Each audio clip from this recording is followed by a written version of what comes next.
She's an Egan! Turn her back, Mr. Milchick! Turn her back! God damn it, stop doing! Yes! Do it, Seth!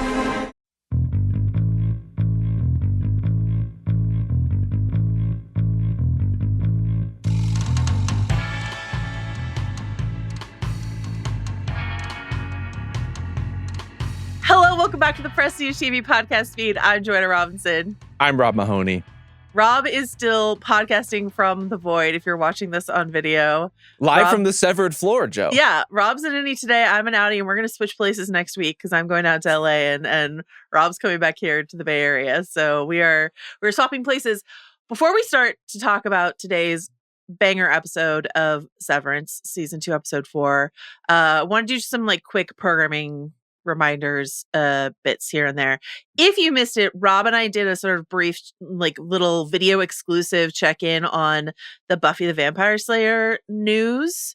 Rob and I are huge Buffy the Vampire Slayer fans, and there's news of a reboot, sequel, etc. that's coming down the pike, and we just spent, 30 minutes or so talking about our innermost thoughts and fears about that. So that's on YouTube. If you want to go to the Rare TV feed on YouTube, you can watch Rob in the Void and me at home talking about that. Also on this feed, stay tuned.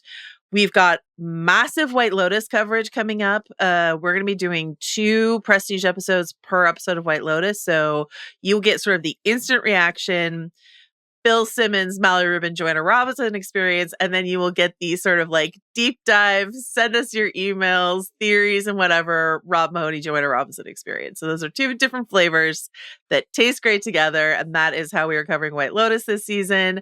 Yeah, how do you think we're going to differentiate ourselves, Joe? Other than clearly the deep dive, the theories, are we just going to devote 20 to 30 minutes every week for Walton Goggins' fits, the innermost thoughts of whatever Carrie Coon's character is doing at a given point in time? Many passion projects for us in this particular season. I think Carrie Corner is a must, and I think perhaps we should consider recording all of our episodes while wearing the Walton Goggins goggles in order to get the full experience. I'm open to that. Okay. Does it make for good video content? I guess we'll see. Well, tune in to find out. We will be covering The Pit a bit more. We're sporadically checking in on The Pit here and there, a show we're both really enjoying. And Yellow Jackets was originally going to be on this feed, but now, given everything that we're doing with White Lotus, etc., Mallory Rubin and I will be covering that over on the House of Our feed. So if you want Yellow Jackets season 3 coverage, buzz, baby, you will find it over on the House of Our feed. So that's a lot of stuff. That is what we were doing here on the Prestige feed. But right now, it's season 2, episode 4, Woe's Hollow Time. This episode is written by Anna O. Young Munch and directed by Ben Stiller. And we're leaving Devin, Natalie, Rickon, and Harmony Cobell behind because Seth, Miss Wong, Helena, Dylan, Mark, and especially Irving are out here for the ORTBO. There's copious luxury meats. And most important, Rob Mahoney, we go bobbing for some truth. Would you not say? It's the best kind of bobbing you can do, in my experience. Here we go. This is a wild episode. This is not at all what we were expecting. That we had some guesses about what this episode would be. So if you ever needed proof that Rob and I are not watching ahead, go listen to what we thought episode 4 of this. Listen to how wrong we were and are on a regular basis. Yeah, deeply wrong. But let's start. Opening image. Totoro in furs as Irving in the middle of a frozen lake. Did you think, first of all, I want your big picture thoughts on the episode, whether or not you liked it. Yes. And then also on this image, what did you think when were you we're in a dream? What did you think when you first saw the opening image of this episode? Love the episode. Mm-hmm. This is the good stuff. And I think it's kind of Severance at its best in a lot of ways, which is odd to say because it's a setting that's totally unfamiliar to us, a structure that is very unfamiliar to us. We're diverging from the formula of what Severance has been, but it can be as baffling as ever, as ominous as ever. And I think tonally struck exactly the chord that I love so much about this show. And some of that is, I think, from the disorientation that you're alluding to, opening this way. as I'm saying, a completely unfamiliar setting. The last we saw was Mark being maybe reintegrated or maybe beginning to be reintegrated. Could this episode be a construction within Mark's mind? Could this be an actual physical space, which I think it ultimately plays out as being? But the fact that it opens in that manner, given the way we ended things in episode 3, is just such a thrilling way to start. And I think the sort of cold open format, no opening credits, if I'm remembering correctly from this episode, like we don't get any divergences from this little adventure we're on, this little ORTBO experience.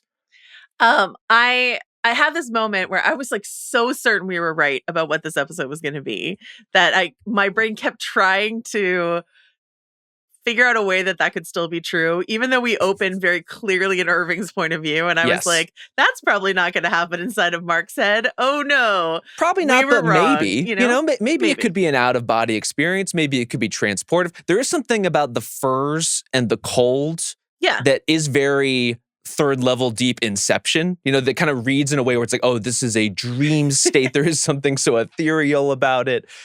Turns out it's just Severance being creepy as usual, and I really enjoyed it.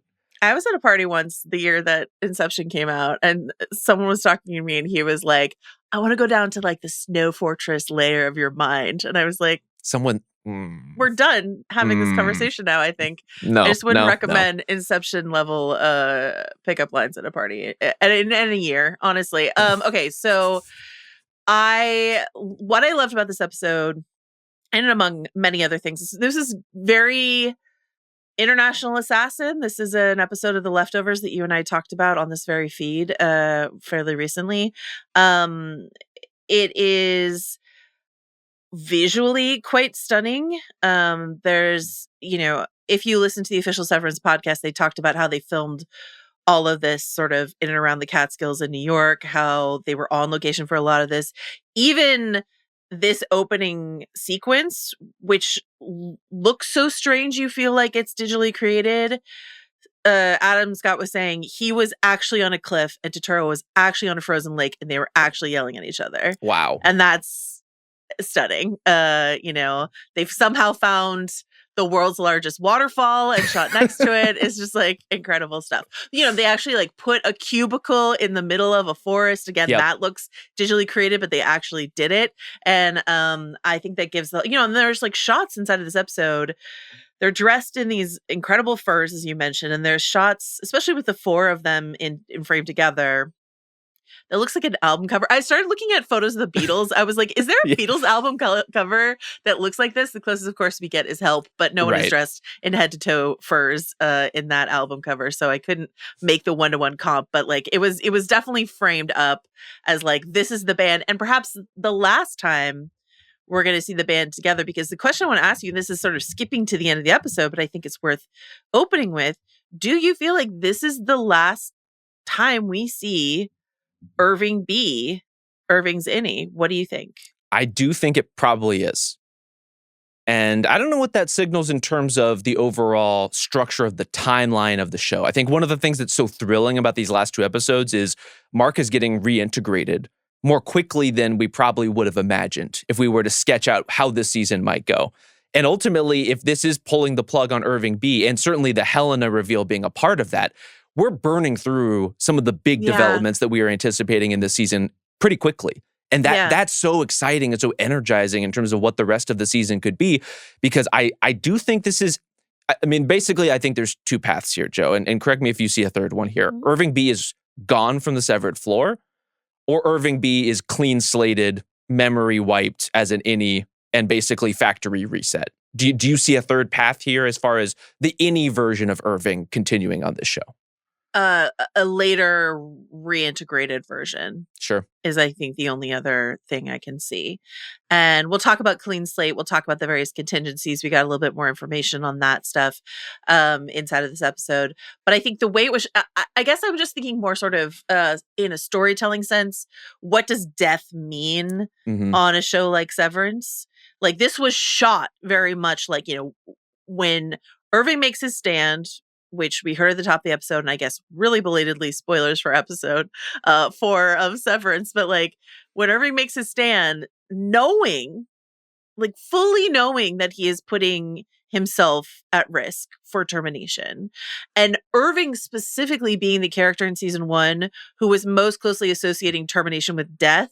Yeah. When Bert was retired and Irving lost his shit because he's just like, you're just killing him essentially.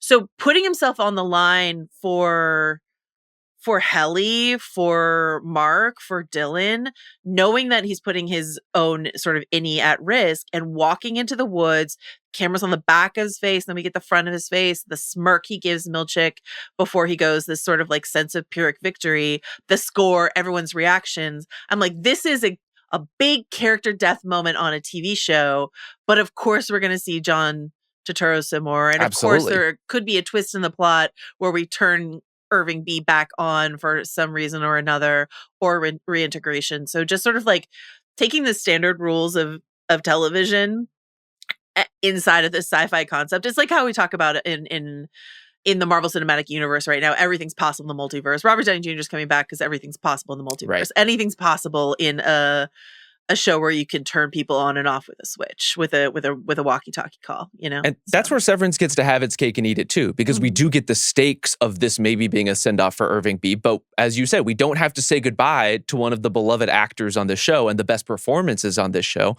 And if this is the last we see of Irving B, I will be very sad about that. Yeah. I've grown to really love this character. And even within this episode, which is very much a Detective Irving on the case kind of structure. Yeah.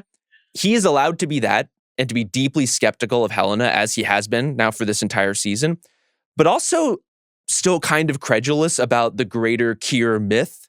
And I love that balance of somebody who, because of the construct of the world he engages in, still lives within the walls that Lumon has set out for him. But within those walls, he sees someone he knows pretty well acting bizarrely and is really the only person to single and figure that out. He's got some Night Gardener questions, as did we. So. What was the vest? What was he wearing? What was he doing? What do you wear a reflective vest to garden at night? Probably, you know. I would think. I will miss. I don't know. I guess. Yeah, we have not heard Outie Irving speak, right? Just paint. Just listen to Ace of Spades. Just slam night coffees. Yeah. Maybe he said hello to his dog, but I don't know if we have. I will say I will miss the weird mid-Atlantic accent that John Turturro has affected for this role. That like he and Patricia Arquette seem to agree that they were going to do this like weird accent work for their role. I love it. And I will miss it if Outie Irving does not have that accent. Now that you mention it, I think we do hear him speak very briefly when Milchick shows up to his house, pineapple in hand, to recruit him back. But we don't get a lot of dialogue, and so it's a little tough to hear if the accent will continue. I'm hoping and praying that it'll work. You mentioned we don't get an opening credits, but I think we should do sort of a regular opening credits check-in, because as they mentioned, there will be like moments in the opening credits that once we watch the episodes, we'll go, aha. So I would say we see in the opening credits, ordinarily we see Mark out on an ice floe. Like that's part of the opening credits. And then also in the opening credits, there's the glitch between Helena and Miss Casey, which we get inside of this episode as well. So those are just two little opening credits moments that are reflected inside of this episode. Well, what was your read on that glitch within this episode? Not to jump ahead, but during Mark and clearly Helena's own ORTBO encounter, you know, their own little time away. A little retreat within the retreat. We get this glitch flash, as Severance is ought to do and loves to do, from Helena to Gemma. Do you read that as Mark's reintegration starting to click into effect? Is that the only way to read it, or did you see something else in that moment? Oh, I think there's plenty of ways you could read it, but that was what I was hoping it was, because we had erroneously assumed that given what we saw at the end of the last episode, we would be from now on fully reintegrated Mark.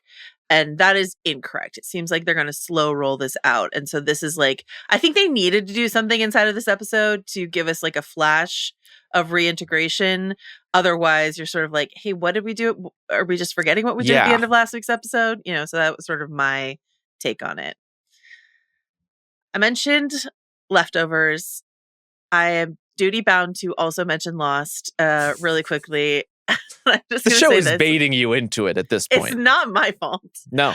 The video that they watch on top of the cliff of Milchick talking about the ORTBO and everything else is maybe the clearest Lost reference yet that we've gotten on this show, because if you've never watched Lost, occasionally they stumble across these instructional videos from a figure who goes by different names: Pierre Chang, Marvin Candle, Edgar Halowax, Mark Wickman. There's more. Anyway, it's always like this. It's like a weird sort of soundtrack, like score in the background, and then like glitched and edited through.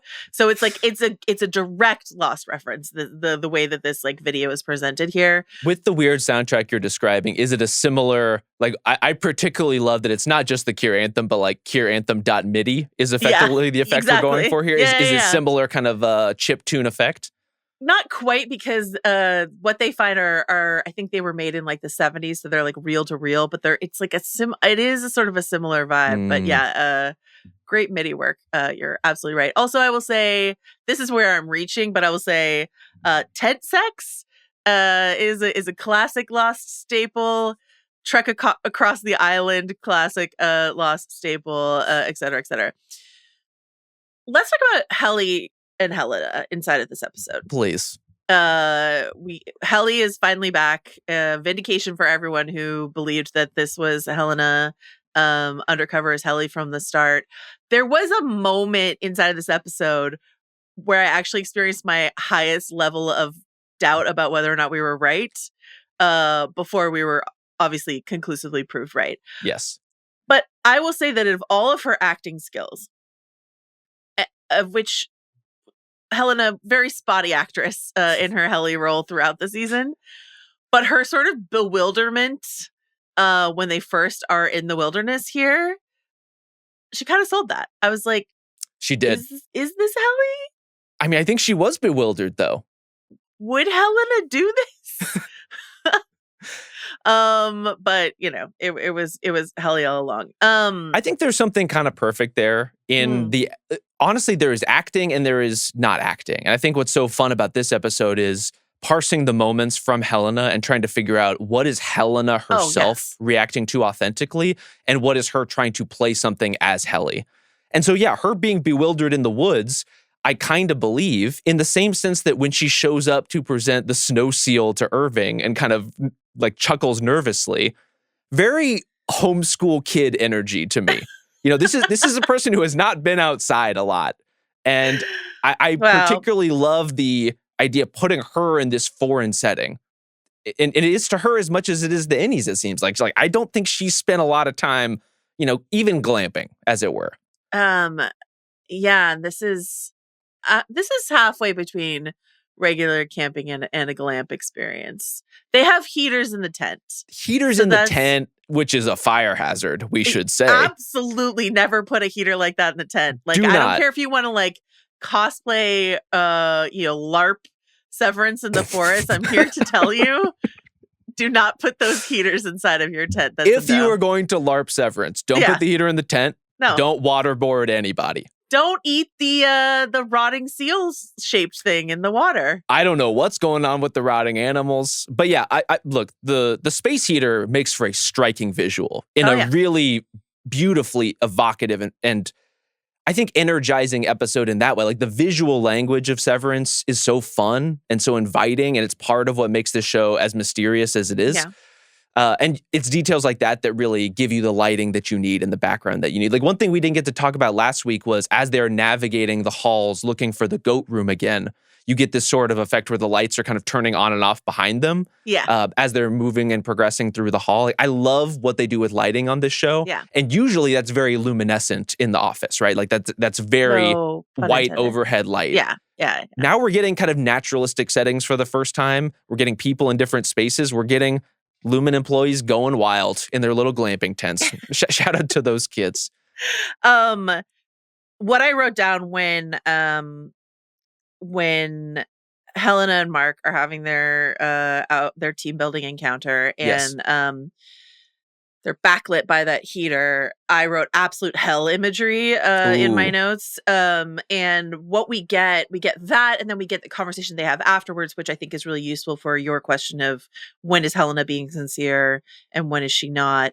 They're laying down facing each other. Their faces are half lit by the red light. So you get that nice like Severance divided energy. It's very like persona, sort of like half silhouette. And you're cutting back and forth between that and Irving in like freezing his ass off in the forest, and his face is half lit, but he's half lit blue by the moonlight. And so you've got that like classic Severance red blue lighting motif. You've got the divided light on their faces. And I will just say that I think like Ben Stiller and his DP on this episode just went absolutely ape shit with the imagery in the best way. Hog wild. And thematically too, I think in terms of the structure of this show, there's something so telling about the fact that the truth isolates Irving and the lies bring people like Helen and Mark together. That's so devastating to me. It's tough. To your question about, so what happens here between Mark and Helen? I just want to say this. If you can't get informed consent from someone, this is sexual assault. This is not like Mark cannot give informed consent to this encounter. So body swapping sexual politics it's dicey territory. This more than anything, and maybe this is a weird place to draw my line, but like I was sort of in on the idea of like a Helena redemption arc. This is really tough for me to watch her come back from. Inside of the same moment, we get this conversation where she's talking about who she doesn't like who she was on the outside, the shame she feels, which to your point, I think is genuine stuff from Helena. So like that is appealing to me emotionally, but what she does to Mark here is reprehensible, repugnant, like devastating, you know? And so like when he is able to process that beyond what he learns, the stunning information that he learns at the end of the episode, the follow-up for him of like what he's done here, and then the fallout, like I don't know, are we going to get more Helena? Are we going to get more Helly? Like they turn Helly on at the end of this episode. Is there a reason to keep her on? Like, are we going to see how she feels about Mark having sex with Helena? Yeah. Or what? You know, what are we going to do with that? Is my question. I think we have to get that beat. We have to have Helly being told what just happened and everything that someone has been doing in what is her body. Like I think we think about and talk about these things in a way because of the agency involved. As, you know, someone like Mark Scout has signed up to sever himself and give over part of his consciousness into this Innie form. But like the Innie form, that is their body too. And they're having to coexist within it with everything that their outie version does. And in this case, like the Helena character has done some terrible things and has done some terrible things, to your point about her arc, for reasons that are very humanistically understandable, right? Like it's so fun watching her try to navigate this with Mark and what she says and doesn't say and how she's like trying to engage and connect with him. Because on the one hand, she doesn't know Mark well enough to really be in love with him or to have feelings for him in the way that Helly did. Like Helly and Mark have been through a lot together. Yeah. Helena saw it on tape, decided she wanted some of those smooches and more. Jumped in. And is so starved for not just physical contact, it seems, but just deep emotional intimacy that she's inhabiting someone else's skin to try to attain it. She's full of so much self-loathing and is like exists in a world where people look at her and don't like her. That she is just desperate for someone to look at her the way that Mark looks at Helly. And so she's eyes. Like, she wants those goo-goo eyes, baby. On that hell imagery, I did want to read, we got several emails from people last week, not only disagreeing with how we felt about the goat room, that's its own thing, but a lot of people were like, hey, you missed this biblical allusion. So I think it's worth talking about inside of the context of this hell imagery here. Because we talked about the Greek underworld a lot, but let's talk about Judeo-Christian underworld inside of an episode where we're getting these incredible sermons sort of situations. Anyway, let me tell you, even as a raised and lapsed Catholic, this will not be the last biblical allusion we miss. You know, it's a dense book. There's a lot to parse. And as a dyed-in-the-wool atheist, I do my best. So Kevin D wrote in to say, I was surprised you didn't touch on the biblical allusion to the parable of the lost sheep, ? close enough. And Mark's positioning as a savior figure. He was trying to resurrect his wife and arguably performed an exorcism of a sort at the end. Not that any Mark is a demon, but two entities possessing one body, I think, is analogous. Maybe now Mark's identity will be defined by a new contradiction, the way he is fully two people in one as Christ is fully human and fully divine, or how the Trinity is three persons in one entity. I think, like you guys, I don't want Mark to be any Jesus, but it seems like they're pointing towards that. So we got a lot of emails about the parable of the lost sheep and how close sort of some of what Mark was talking about in terms of like, what if it was your goat missing? Yes. Would you care? Is very close to Jesus and the parable of the lost sheep in the Bible. So Mark being positioned as Lumon Jesus, which yes, we have explicitly said we weren't like terribly excited about, but I think, you know, if that's something that they're doing, it's worth tracking and thinking about. Oh yeah. So. And this is a show that has not just mythology, but religion so clearly on its mind. Yeah. Not overtly as there is a savior-like figure, unless Mark turns out to be that or some messiah. It's more about the mythology around these things, the way figures and stories propagate, even the the recital and the reading that we get of this fourth appendix. It's creepy as hell, and I want to personally salute whoever is in charge of literally writing these texts, because they are hitting the exact strand and the exact point that I would like them to hit. And I'm having so much fun with the text within the show.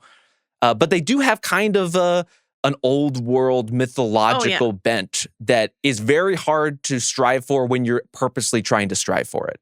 Well, I think it's interesting that like in the Bible, again, I am an atheist, but in the Bible, but I was a child once. So I do know that there's the figure of Odin in the Bible. Odin sort of like famously sort of shunned and punished for spilling his seed on the ground and wasting his seed on the ground, which is sort of exactly what we're talking about when we talk about Dieter Egan inside of this episode. So great stuff. Severance, you demented show. I love you very much. Yes.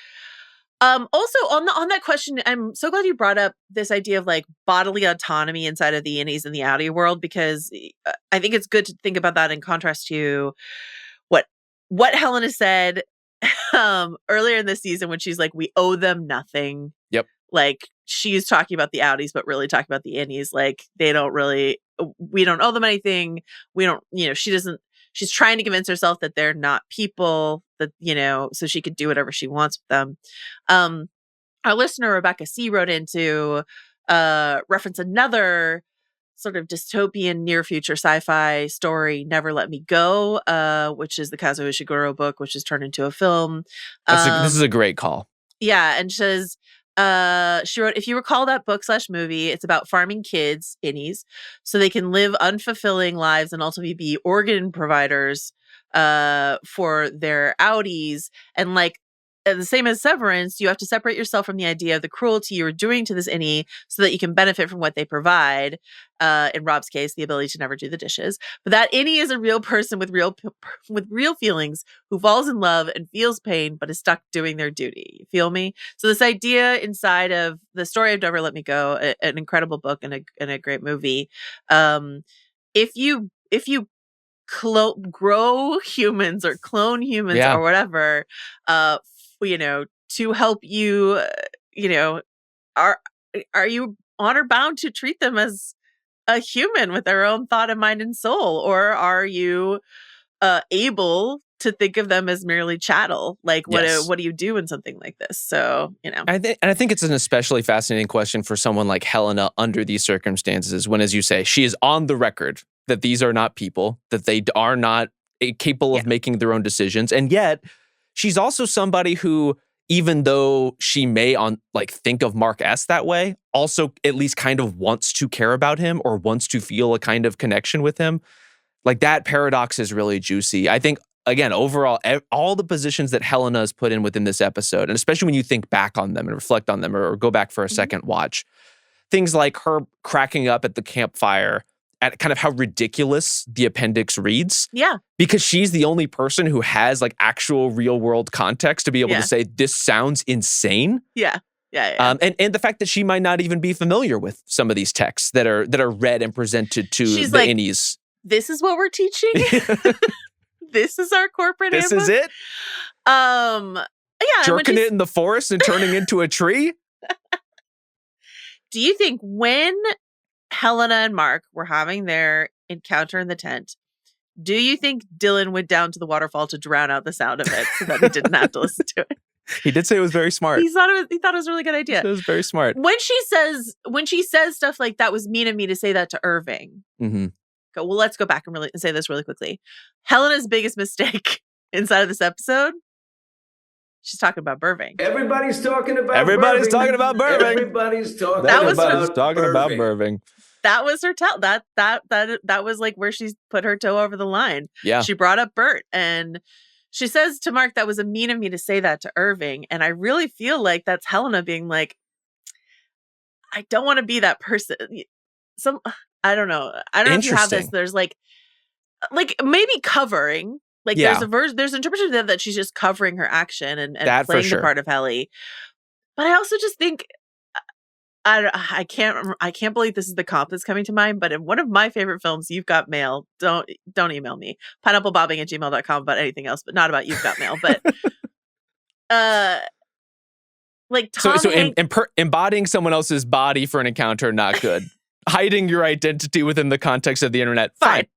But Tom Hanks encounters Meg Ryan and he like says something really snarky to her, and then he's just sort of like, oh, God, I hate that there's that part of me that comes out. Like, I hate that about me. You know what I mean? And so it's like, if Helen is like, God, I can't help but be an asshole, even when I'm given this like fresh start opportunity to be this lovable coworker, this like shitty part of me comes out anyway. You know, I just think that that's, again, very human inside of a really a shitty, reprehensible series of moves that she pulls inside of this episode. Yeah. And we talked previously about, within the context of Dylan and Gretchen, the idea of meeting your significant other or someone who cares about you kind of like for the first time again and kind of the freshness of that experience. One thing we don't really know is what the broad cultural awareness is in the outside world of Helena Egan. Like, is this a figure who is on the front page of every newspaper and people know in a very public, like front-facing CEO type way? Or is it sort of, people might know her name, people might know that there's this broad, like, powerful Egan family, but don't necessarily know what she looks like? Right. And so, at least within the context of the company and everything adjacent to it, everyone she meets would know who she is and how powerful her family is, if not exactly how powerful she is. And yeah, she gets a fresh start with these people, not only as Helena versus Helly, but as a not so famous person, and like just an innocuous kind of encounter with a coworker. Versus, you are Helena Egan. Right. And very like Prince and the Pauper. Like, what's it like to sort of like walk amongst the people and not be genuflected to? Or I prefer hated. Man in the Iron Mask, but you know, to each their own. The doubling. We've already talked about sort of some of the imagery in here, but we get these like literal doppelganger figures, which like you can.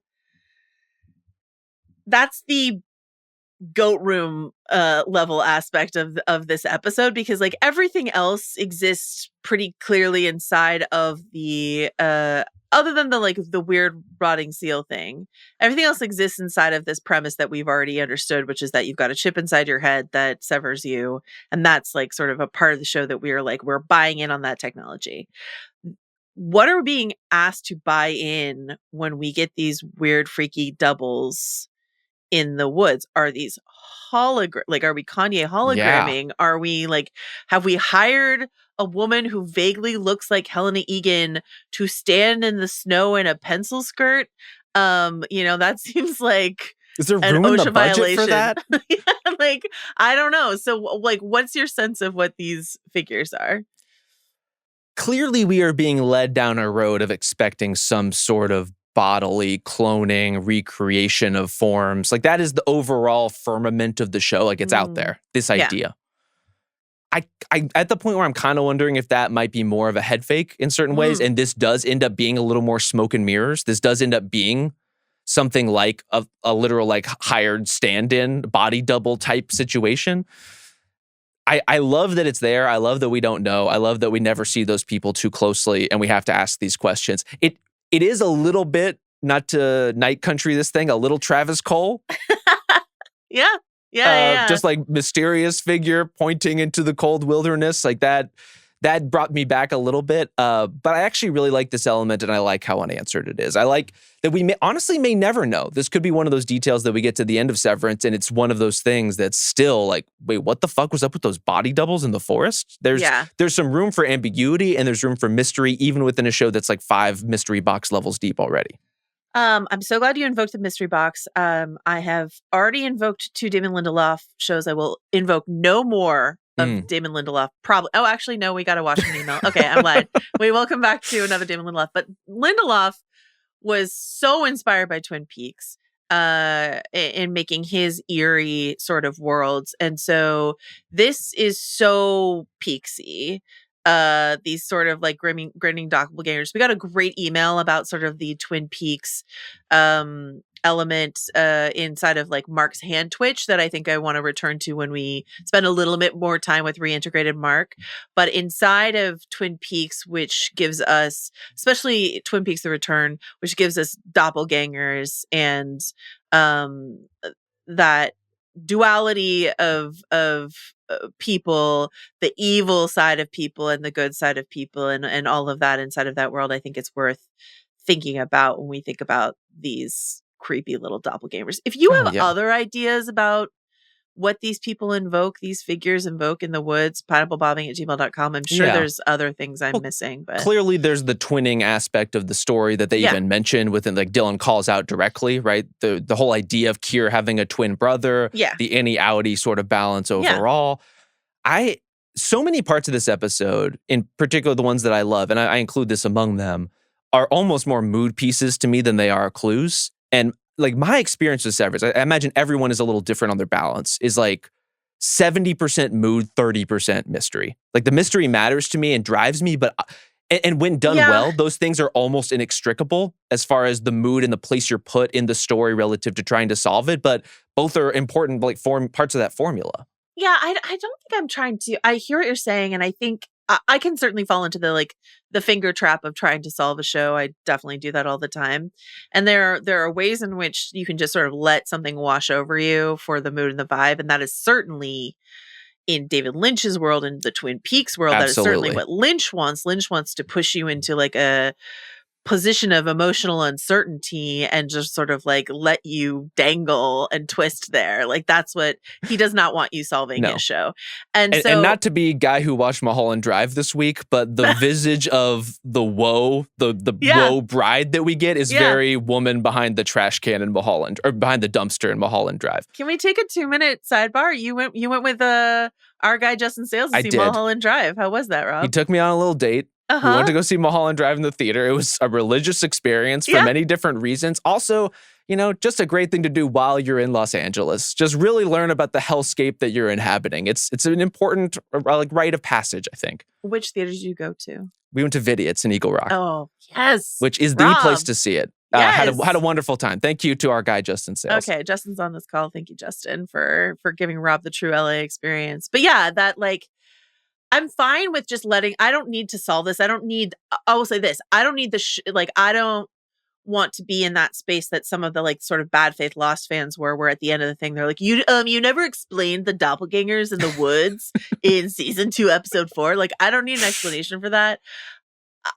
I just feel like it's dipping a toe in a new layer of surreality that we have not. We've been experiencing sci-fi, but this is surreality above this sort of premise of the world that we've been given, if that makes sense. I think this episode 2 invites it because we're in such a different physical space, right? This is clearly an area of land that Lumon must have some control over and ability to dictate the conditions of, as far as who gets to be here, who doesn't, bringing in these clones or doubles or whatnot, setting up the campsite and the cave and all that.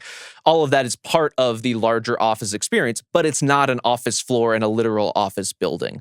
And so we are brought into a new physical space. And with that comes all sorts of questions. How does Severance work in a literal physical outside space that is not the office, where they did not go through the elevator? Right. How did they get here in the first place? How does Irving wake up on a frozen lake? How does that work within the sci-fi constructs that we know? Do their outies know that they're doing this? We're told that they do, but who knows? Yeah. Are they going to wake up with some sort of windburn, chap lips and be like, where was I? Somewhere quite cold. Yeah. Okay, let's talk about Irving's dream. So again, to reiterate, this is real fog.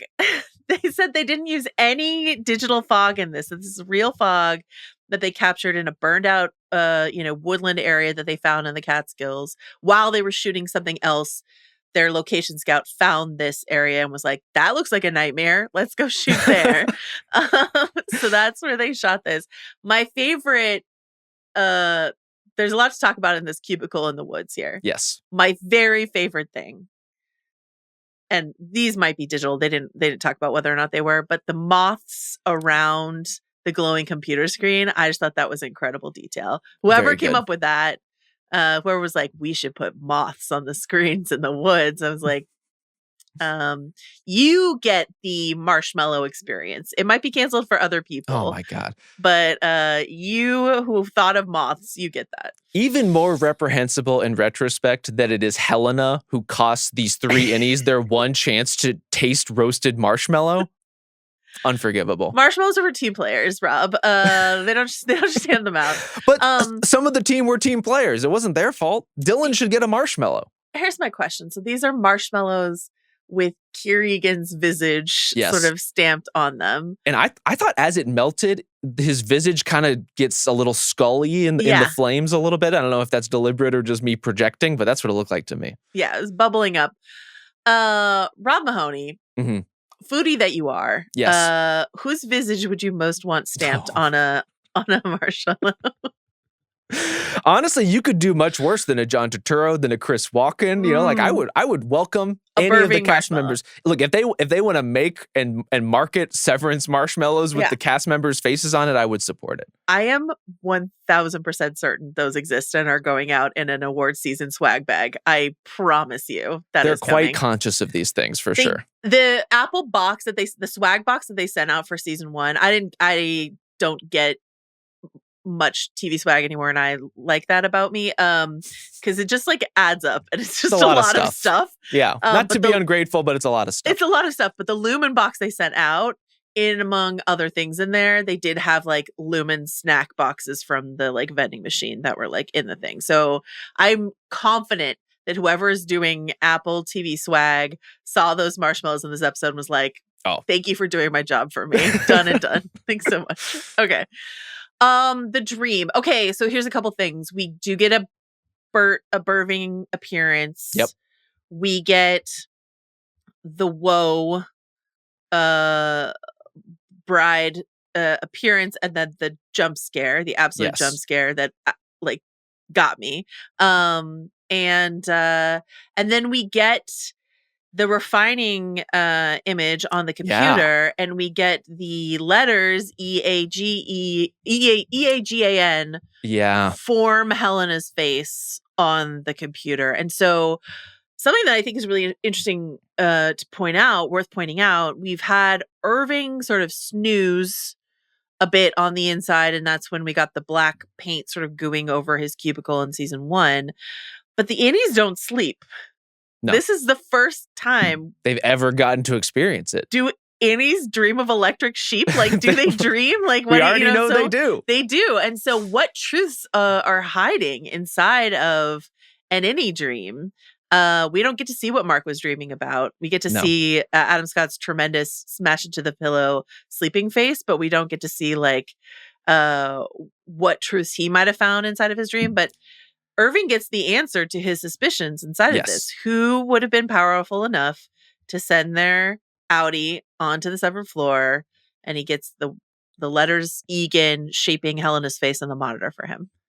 And this was something that people had emailed in already since this episode came out about how specifically did Irving know that Helena was an Egan? And this is the clearest answer we get within the episode. He does articulate exactly what you said. Who would be powerful enough? Who would have the authority to do this? Right.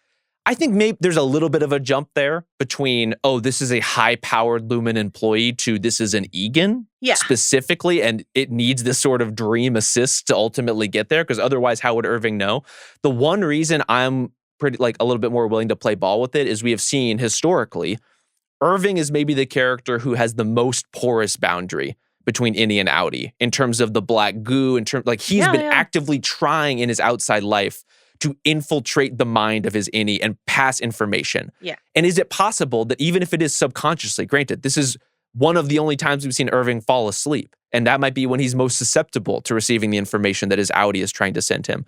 Could his outie be trying to tell him specifically that this is Helena Egan that's on your floor, or look out for this person, she is an Egan? I think that's very much within play.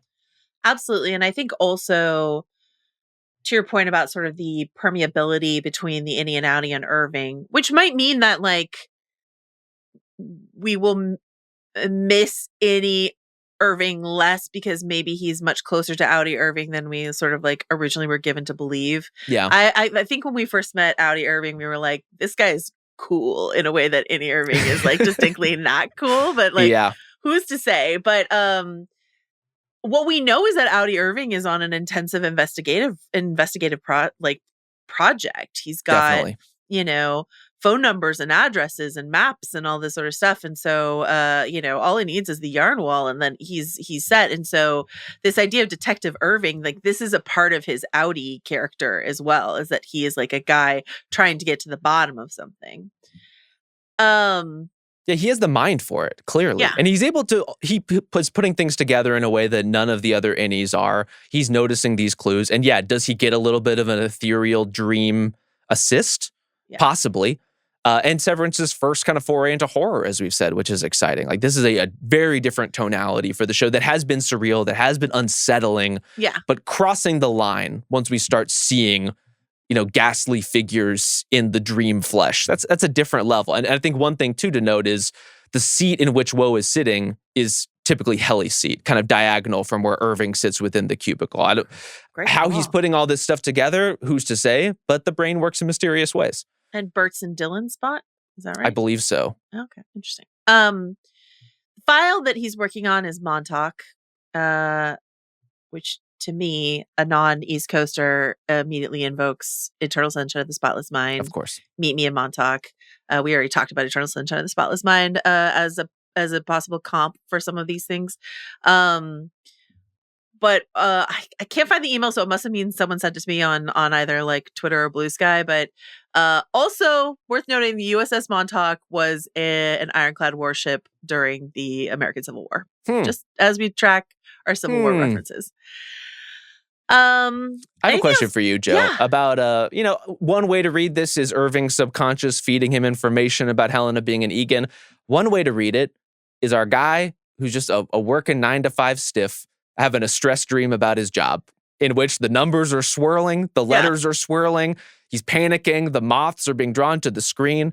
Have you ever had a podcast-related stress dream? No, but I had a brief stint, as far as I know, the only time in my life I ever was sleepwalking was the first time I had like a real job. I was a arts and crafts counselor at a summer camp.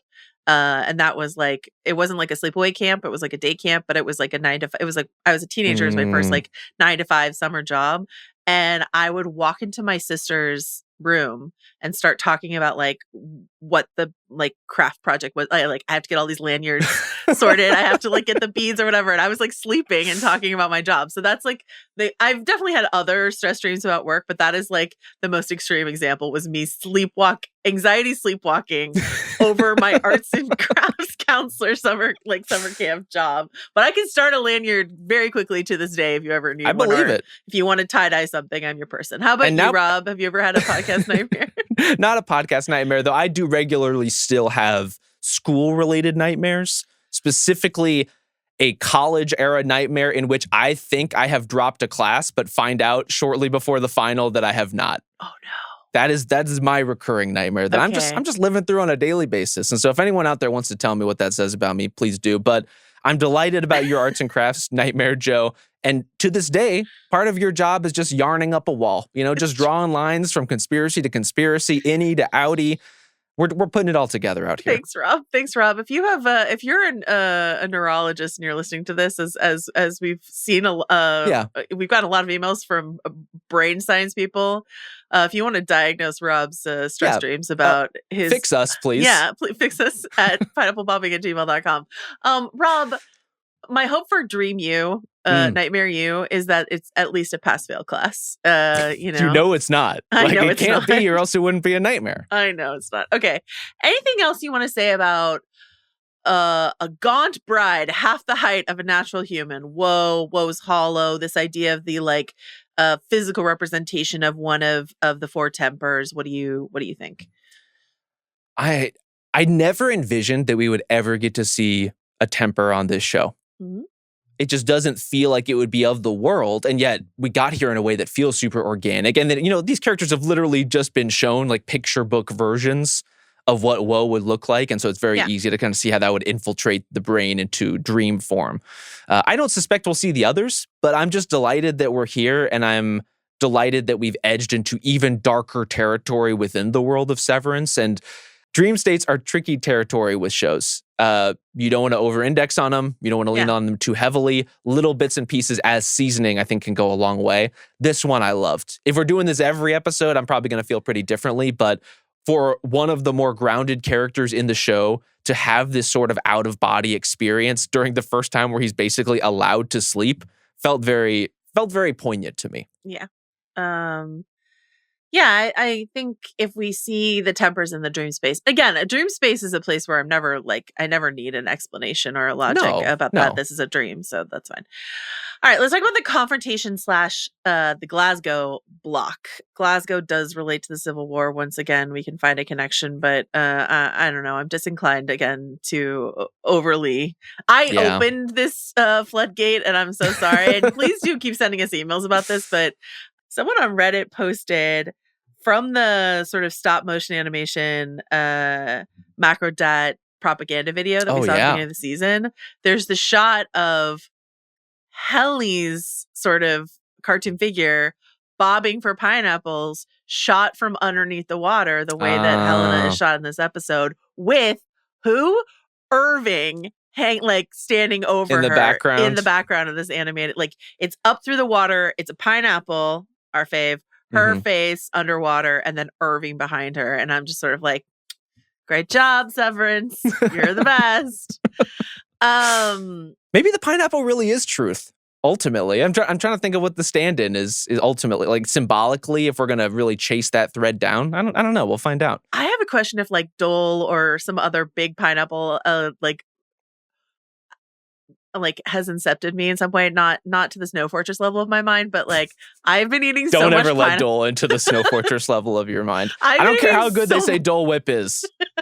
I don't like a Dole Whip. It's fine. But I've been eating so much pineapple since we started talking about pineapple on this show. I've just been sort of insatiable for it. You're that impressionable. Well, that's what I'm saying. I'm do you think Big Pineapple was we want to put pineapples in this show and we're going to get, dummies like Joanna Robinson are going to be pineapple, that sounds refreshing. I would See, you say this, and I think there is a portion of our listenership that will go, fruit lobbies don't operate that way. And I'm here to tell you, they do.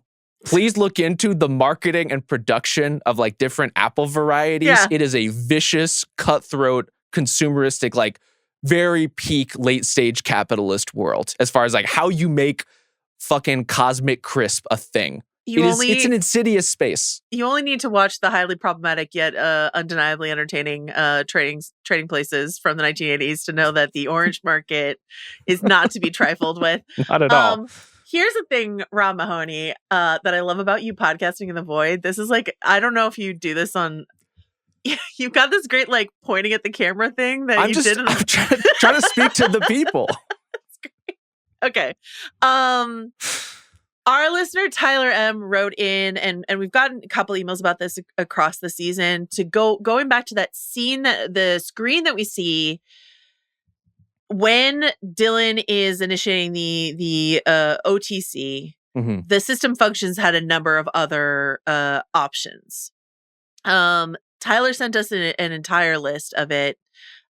Beehive, branch transfer, clean slate, elephant, freeze frame, Glasgow, goldfish, lullaby, open house, overtime. Mm-hmm. So now we've filled in, we know what overtime is, and now we know what Glasgow is.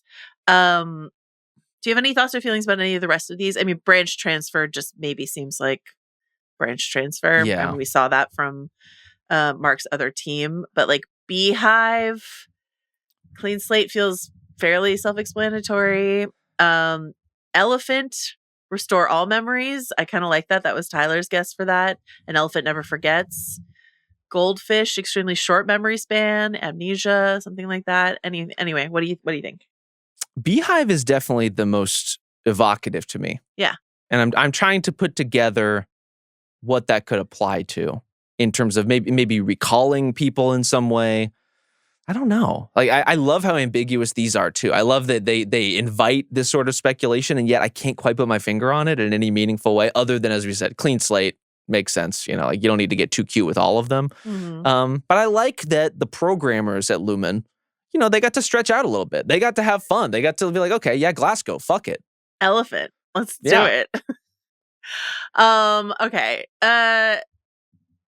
I love this confrontation. We heard a clip at the beginning. I do think that Turturro's reading of when he says Seth, yeah, chills every time that I've like rewatched that or clipped it or anything like that. Just like he's just snarling and he's just like acid. And the switch that he makes. We didn't mention this earlier, but Britt Lauer in the scene in the tent when Helena shows up with a little snow seal for Irving. The first kind of double down moment for her. Yeah. And she's like, I made you this snow seal, blah, blah. And he's talking to her. And then she goes like, Irving, like very cold.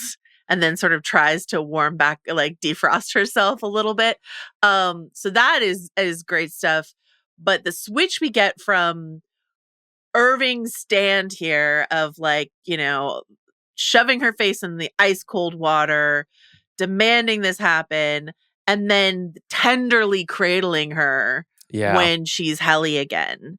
Guess what, Rob? This is a great television show. And that was wonderful. A great TV moment. Yeah. And to put this all inside an episode in which we're propagating the myth of Kier's twin and this idea of like abiding the sins of your brother and therefore contributing to their demise. And here's Irving, knowing full well that if he even attempts to out Helena for what she is, that he's basically going to be turned off, that his existence will blink out. And being self-sacrificial in that way in pursuit of the truth, for the sake of this kind of little group and little posse that he's found at work. It's an honestly really beautiful thing. And you're right, the performance of it and the self-righteous, like not the righteous anger, the skepticism, the acid, the delivery from Turturro is so sharp at every single turn, whether he's investigating, whether he's giving his big proclamations at the end, whether he's revealing everything that he's found. I love this performance. I love this show. I'm just so thrilled that they've allowed Irving to be this, that they allowed Dylan to be this, that this isn't just a Mark and Helly show or a Mark Stout-centric show. Yeah. It's a really fully actualized ensemble performance. Yeah. And I mean, this is a very Dylan, but we get this Dylan moment, right? Dylan says, I'm sorry. I didn't like listen to you. I didn't believe you. I didn't help you. And Irving says, hang in there, which we can only assume is an allusion to, there's a poster in the break room of Dylan,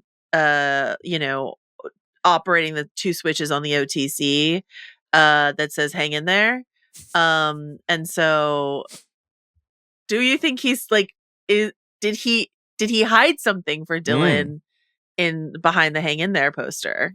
That's a popular theory I've seen floating around. What do you think? I would enjoy that. I also think we're just naturally set up for Dylan, who has been tempted at this point by the family visitation room, by the idea of even further perks than he was ever entitled before, to pick up Irving's quest for the elevator, right? He was the person who was first told that information. I think there's all the reason in the world to expect that he is now going to be on the hunt for it. Having seen what happened to Irving, now knowing Helena's betrayal within the team, he's going to be looking for his own answers, and his encouragement to maybe look behind that poster or pick up on some other clue that Irving is trying to pass to him. Like, they have an interesting connection, and one that's been fraught at various times, one in which they are naturally at odds given their personality types, but became sort of unlikely friends and at least allies in this one way. rewatching again, if we never see Irving be any Irving again, if this is a true character death, I think on rewatch, that moment at the beginning of the season when he and Dylan like share that embrace, or the moment where we see him and O&D like talking about Bert and reminiscing and getting another hug, like these are in retrospect. It's funny because like in the, at the end of the episode, Severance is doing that classic HBO inside the episode sort of like little moments interviews at the end of the episode. And Adam Scott was like, you guys are going to go back and watch the last few episodes and be, oh my God, it was Helena all along. And it's like, oh, no, we knew that already. But the character beats, you're right, I think ring differently. But for Irving, yes, as these episodes leading up to this as a goodbye for that character, this emotional sort of send off for this character, that's going to hit differently. Again, if we never see him, I don't know if we will or not. But the structure of this show too, I think, asks you as a viewer to interrogate what you want. Do you want to see full reintegration for all of these characters we've come to know and love in various respects? Do you want to see the Innie versions, who are much more familiar with overall, find some way to continue their existence? It's such a tricky territory where having one existence kind of snuffs out the other, and also reintegration may be dangerous and not even possible for everybody.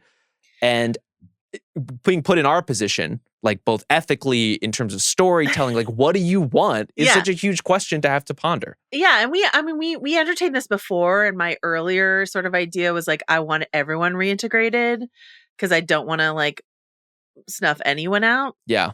But Helena and Helly at this point, that's my switch in this episode. Reintegration. That's my switch in this episode. I'm like, Helena, you're done for me. Yeah. I want that body to belong to Helly. That would be my my end of the day preference. I like to root for difficult women, but we can't come back from this. She's making herself quite difficult, it turns out. Okay. It will be as if you, Irving B, never even existed nor drew a single breath on this earth. Devastating. And then we get the shot at the end. One thing, my one tiniest nit to pick, tiny quibble. Mm-hmm. And I'm not mad about it. It's just a funny staging thing. Milchick and Mark and Dylan are at the top of the waterfall, and he's down there sort of like plunging her head into the water. At the very least, Mark is running down there a bit faster than he is. He just stands there and he's like, oh my God, stop. And I'm like, get a fucking move on, Mark. What are you doing? Well, but you also can't make it. If she decides to plunge her head in the water, you're not making it in time. It's not that tall of a waterfall. It's the tallest in the world. It's a short little jaunt downhill to get to this woman you just had sex with in a tent. Okay. Something that they said in the official podcast, which I thought was interesting, is like they contemplated several different endings for this episode. They didn't know if they wanted to sort of like black bag, people swoop in and sort of black bag Irving and like drag him off, or how dramatic they want it to be. And what they decided to go with is they do, the reverse zoom dolly pull out that they've been doing for the inside the elevator Severance moment without the ding, obviously. Yeah. But I did love, by the way, the ding that we get when Helly is turned back on while being plunged underwater. Just wonderful little ways to execute this stuff. But Stiller was saying that they wanted it to read more like this is just Irving himself realizing that it's the end of something, or accepting the end of something, rather than the physical process happening then and there. This is a mental sort of emotional severing from what's happening there. Yeah. Yeah, I mean, there's ways in which the style can sort of literalize, and then there's the ways in which it just speaks to the moment. And I think you've zeroed in on that really nicely, Joe, in the sense that everything about the structure of this episode, and in retrospect, the last few, points to this being a long walk for Irving to here. To this moment, to this decision, to putting himself out there in this way for the sake of unveiling the truth.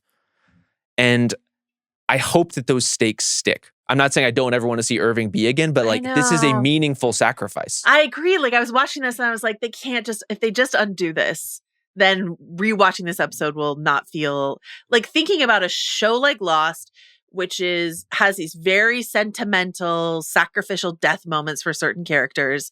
That's a not a spoiler. That's just the premise of Lost. People die on this island. Like thinking about all the times I've cried over the death of characters on that show, or something like Buffy the Vampire Slayer, which we just talked about. Like, sure. These shows that like really get you with these big emotional deaths. And I wasn't like weeping for Irving this episode, but I was genuinely torn up about this ending. Yeah. And then while at the other time, there was a voice inside my head. It was like, but you're watching a show where they could just flip him back on if they want to. So like, I don't know how seriously I'm supposed to take something like that. You know what I mean? So to our earlier discussion, I think that's where Severance gets to still have Turturro on the show and still gets to have Irving as a presence on the show. And if anything, now is such an interesting variable to have in the outside world, right? And what his level of involvement is going to be with the other characters who we never seen Mark Scout and the outie Irving interact before, right? Now maybe they have more reason to be in contact as people who are like trying to put the pieces together, or with Devin, or with, you know, with Harmony. Like we don't know how any of these people are going to bump into each other. And I suspect the deeper we go into this show, the more and more important the outside part of the story is going to be. And so I'm glad to have Irving potentially in the driver's seat of some of that. No, I mean, I am beyond thrilled that we get to have more Turturro on the show. I would never want to say goodbye. I never want to say goodbye to John Turturro in Severance.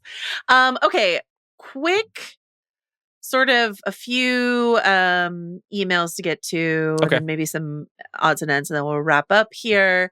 Our listener Kevin K, when wondering, you know, you were wondering about like inside of the Civil War theory, there's this question of like, are we in a world where the South won the Civil War and that's the fallout that we're seeing? Our listener Kevin K pointed out that during Mark's initial mind-melding quote protocol survey, he is asked to name a dam, and Mark says the Hoover. Right. So he's like, the Hoover Dam exists.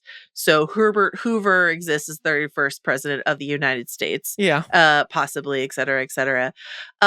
Also, for the record, I could not name another dam. I don't know if that's an indictment of me, but I would also reach for Hoover. The Orville Dam? There's a dam in Orville, California. You could convince me of anything. Name any fake dam and I will buy it. Okay. This is what he says. He says, quote, I have noticed television writers play with points of divergence as a way for viewers to theorize about these worlds. In Lindelof's HBO Watchmen adaptation shows a share world through Nixon's first term until Robert Redford becomes president. Yeah. Redford's impact on the culture and counterculture is part of the show's backbone of messaging, and it gave space to revisit other historical blind spots like Tulsa 1921. He also mentions Counterpoint, the J.K. Simmons sci-fi show, and that has like a very specific, I think, 1980s sort of counter, you know, like divergence as well. So, Man in the High Castle is like such a clear touch point here too. Absolutely. And so is that something they need to drill down on? No, I don't need to know when history diverged so that Egan, a corporation, took over. They don't need to do that, but it is a fun thing that like some of these shows play with or whatever. And that this is a show that consistently rewards you for that level of investment, of parsing the background of scenes, of reading every bit of text that a character has in their hands or has behind them. Like this is the thing overall with Severance that makes me so thrilled to be covering the show week to week with you in this way, Joe, is there's such a clear level of care put into the construction of it, going back to it, you know, as you cited, like the propaganda video having this visual echo of Helena being plunged underwater. When things like that happen, it's like, oh, it's a nice little closed loop and it's a cool detail, but it's also just indicative that these people know what they're doing. And that they have a certain range of foresight to know, okay, here's where we want to go. Here's what this is going to mean. Here's how these reveals are going to twist up the audience. This is what's going to change the emotional stakes of the show. I think it just speaks to having a very steady hand at the wheel of Severance. Great point. I also just like podcasting with Rob in general. It's a delight. It's better when it's a great show. This is the thing. But even if it's disclaimer, I'm happy to be here. Okay. Book club corner really quickly. We're getting emails from people suggesting like sort of extra reading material, which again takes me right back to my Lost days. And I have purchased two books based on recommendations from people, and I've read one and I still need to get to the other. But in fairness, it doesn't take much of a nudge to get you to buy a book. Okay, Rob. I'm just like, that's not a character flaw. I'm just saying, you know, you've been gently pushed in the direction of some extracurricular reading. Just because you don't read fiction does not mean, but are you going to read the like neuroscience texts that I think that should be your job, because I'm certainly not going to do it. I guess we'll all have our homework. Okay. Luke recommended a play because we were talking about the myth of Orpheus and Eurydice, and Luke recommended this play called Eurydice by Sarah Rule. And I bought it and I read it, and I mean, it's very thin, it's easy to read, but it's really, really good. It's from Eurydice's point of view, and the reason that he recommended it, and I really see this, is because like in this play it's a lot about memory and like when you go down to the underworld and you lose your memory, and what is the blessing in that and what is the curse in that, and what are you trying to hold on to that doesn't exist anymore. And so the story from, which is often told from Orpheus's point of view, the story from Eurydice's point of view, this question of memory and identity, and what makes you, I can really see how they might be sort of playing with that. Totally. Inside Especially of Gemma's story. Yeah. I would say in particular, we talk about this show so much as a show about consciousness, but it really is a show about memory. Yeah. And I think the more that the Innie and outie versions of this character are meant to reckon with the things that the other version of them have now done, like those are memories you might wish you could wipe out in an Eternal Sunshine kind of way. Like that engagement with that sort of idea, I think, is right here for Severance to play with basically anytime it wants to. One of the really cool visuals of this play, this is like a very stylized play, and I was looking up sort of videos of tons of iterations and performances of it. But one of the main visuals that most of the performances follow is when Eurydice arrives in the underworld, she does so in an elevator where it's raining. She shows up and there's like a ding of an elevator. It opens and it's raining, and she's got this umbrella inside of a raining elevator. So, the elevator ding, the memory, all of that sort of stuff. It makes sense that this might be sort of in the water of Severance.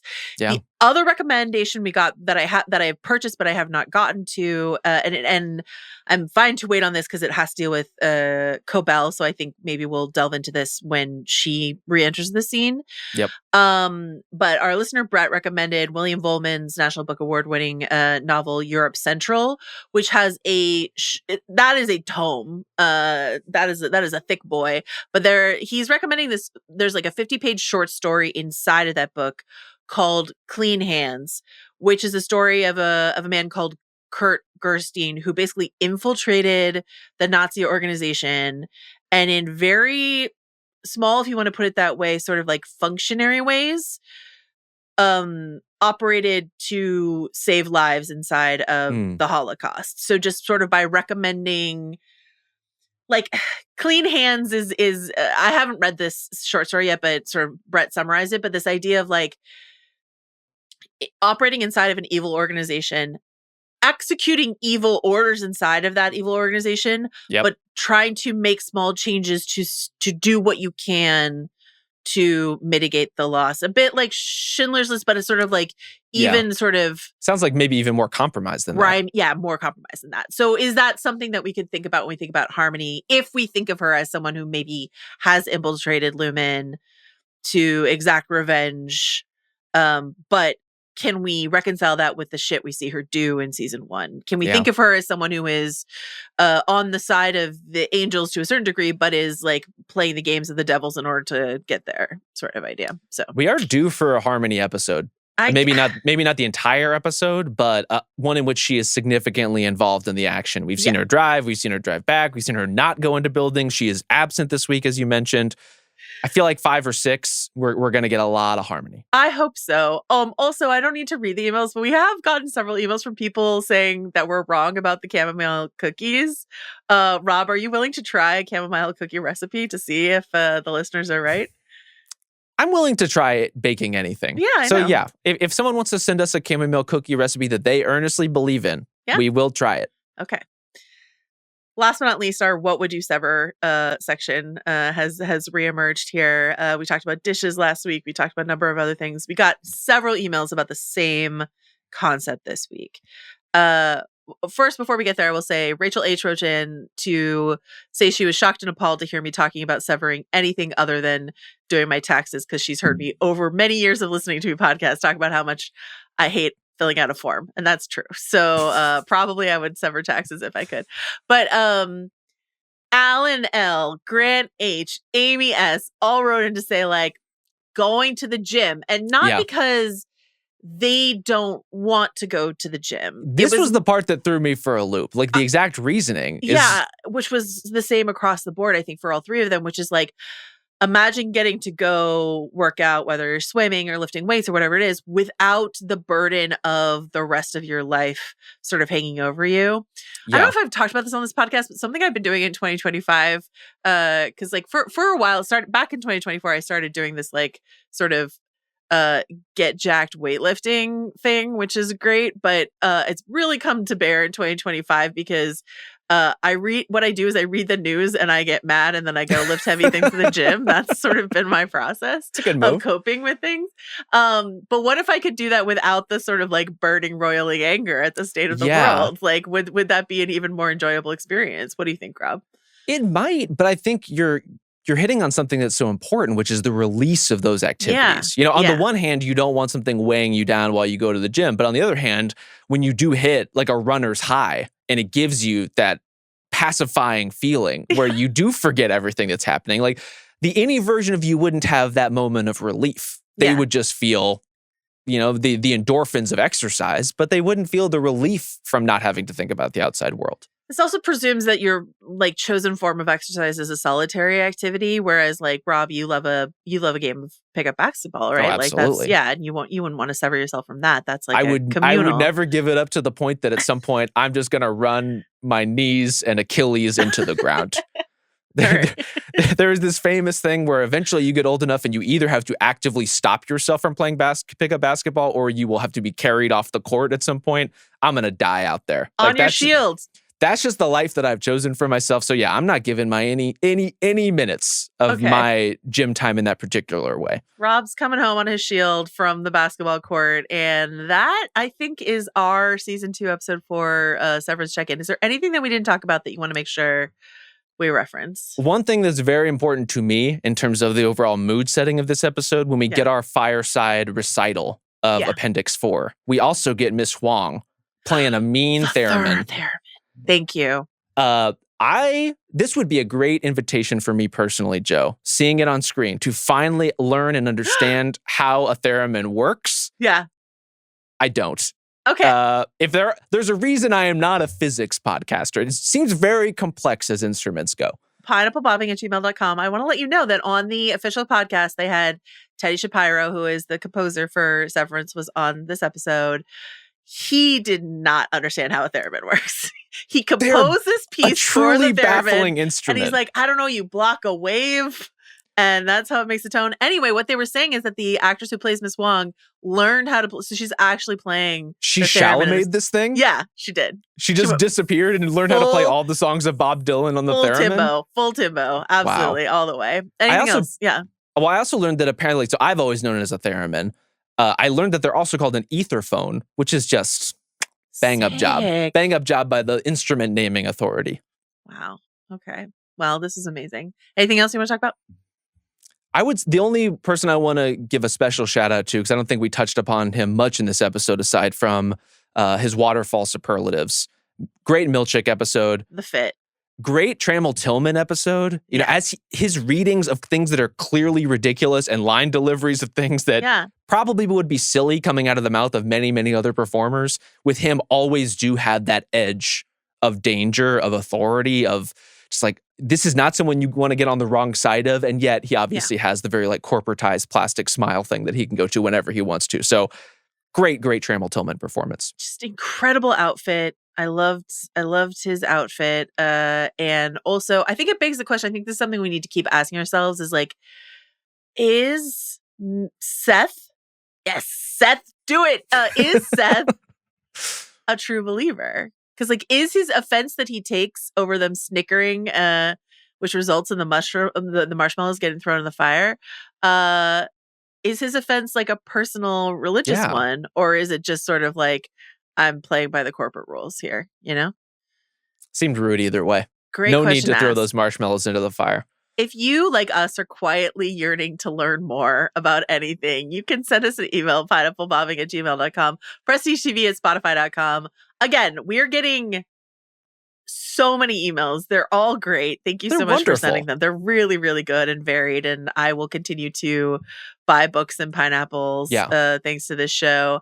One that a genre of email that I have enjoyed, that I would enjoy more of if people want to call these specific examples. An emailer, I don't have their name at the tip of my tongue, I apologize, pointed out one of the very specific visual callbacks in the show, which was Harmony Cobell's rear lights, tail lights on her car as she's leaving the parking lot in episode 3. This very black background, these red lights at the end of effectively what is a long lane, or in this case a hall, is basically exactly like the mysterious elevator. Yeah. I'm loving all that stuff. So if you see anything that strikes you visually in the show, I would love to hear about it. I liked that more, with no offense to anyone, than the Dylan's wife is dressed like Pam from The Office. I'm like, I don't know what that gives me, that Dylan's wife is dressed like Pam from The Office. Great shout. Good observation. It just doesn't do anything for me thematically. Well, also, we're not going to mention The Office on this show. That's not what we're doing here. Okay. And that has been Severance Season 2, Episode 4. Rob Hates The Office. pineapplebobbing@gmail.com if you want to talk Rob out of that. Thanks to our office mates, John Richter, for helping Rob navigate the void here. Justin Sayles for helping us navigate the void that is the scheduling around all these prestige TV shows coming up. And as always, on the Irving drop and everything else, Kai Grady. Thank you so much. We will see you soon. Bye.